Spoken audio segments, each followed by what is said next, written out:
सत्संग जी, प्यार से बोलना। धन्यवाद जी। सत्संग जी, महात्मा बहुत विस्तार पूर्वक समझा कर गए हैं। सासी संत महात्मा हर जगह जाते हैं। क्यों जाते हैं?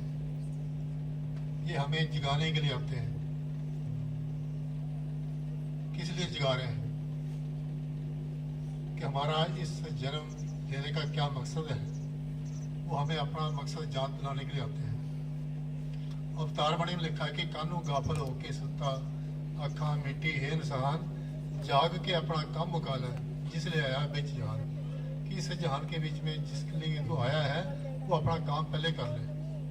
और वो पहले काम यही है कि इस ईश्वर को जानना, यही काम है। लेकिन जानने के बीच में हमारे दिलों में, दिमाग में बहुत सारी गलतफहमियां होती हैं।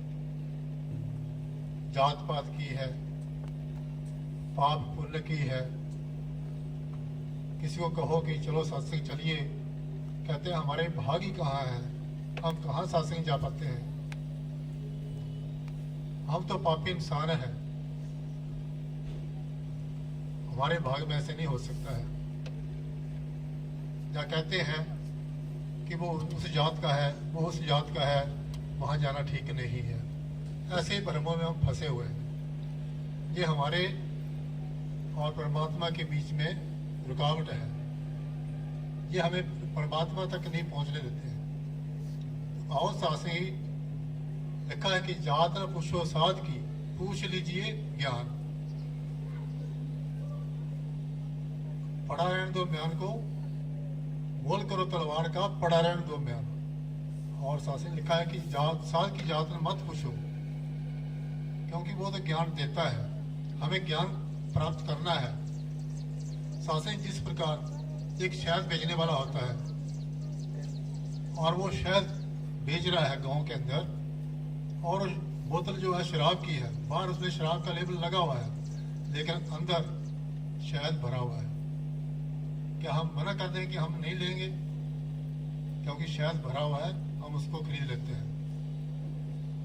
इसी प्रकार सासंगी जो सतगुरु होता है, वो ज्ञान का दाता होता है, उसके पास ज्ञान है। अगर हम जात देखेंगे तो सासी वो ज्ञान से हम वंचित रह जाते हैं। हमने संसार का कोई भी काम करना है, हम जात पात नहीं देखते हैं। अगर बैंक में चेक कैश करवाना है तो वहां पर हम सरदार नहीं देखेंगे, कोई टोपी वाला नहीं देखेंगे, या कोई धोती वाला नहीं देखेंगे, क्योंकि हमें तो कैश लेना है। जहां से कैश मिलेगा हम ले लेंगे।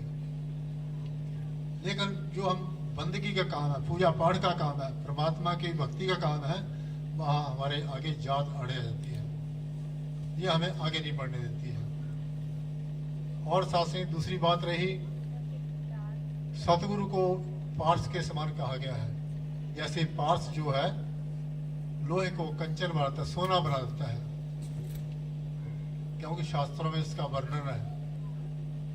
शास्त्र लिखा है कि लोहे और पार्स में बड़ो अंतर हो जान, वो लोहे को कंचन करे, वो करे आप समान। लोहा और पारस, सतगुरु और पारस, सतगुरु जो है अपने समान बना देता है ज्ञान दे करके, पारस केवल सोना बनाता है। और सासी वही पारस, एक लोहा पूजा में रखत, एक घर अधिक पड़ो, जे दुविधा पारस नहीं जानते, कंचन करत खरो। कि एक लोहा मंदिर में रखा होता है, एक लोहा शिकारी के पास होता है, तीर में लगा हुआ है, वो बंद करता है, पंछी और पशुओं का बंद करता है, एक लोहा उसके पास है। लेकिन पार्स दोनों को छो जाए तो दोनों को ही सोना बना देता है। इसी प्रकार सतगुरु जो है, चाहे कोई पापी आ जाए, कोई पुण्य आ जाए, कोई धर्मात्मा आ जाए, कोई चोर ठग आ जाए, जो भी उसके पास आता है उसका कल्याण कर देता है, उसको अपने गले लगा लेता है। जो आवे तिस कंठ लगावे, ये वृद्ध स्वामी संदा, ये सतगुरु का स्वभाव है। तो आओ साथी, हमें जात पात से ऊपर उठ करके, ये पाप पुण्य के झगड़ों से ऊपर उठ करके सतगुरु की शरण में आकर के इस प्रभु को जानना है, तभी हमारा कल्याण संभव है। दास जहाँ समझ लेता हुआ इन्हीं शब्दों से बना देता, प्यार से बोलना। धन्यवाद।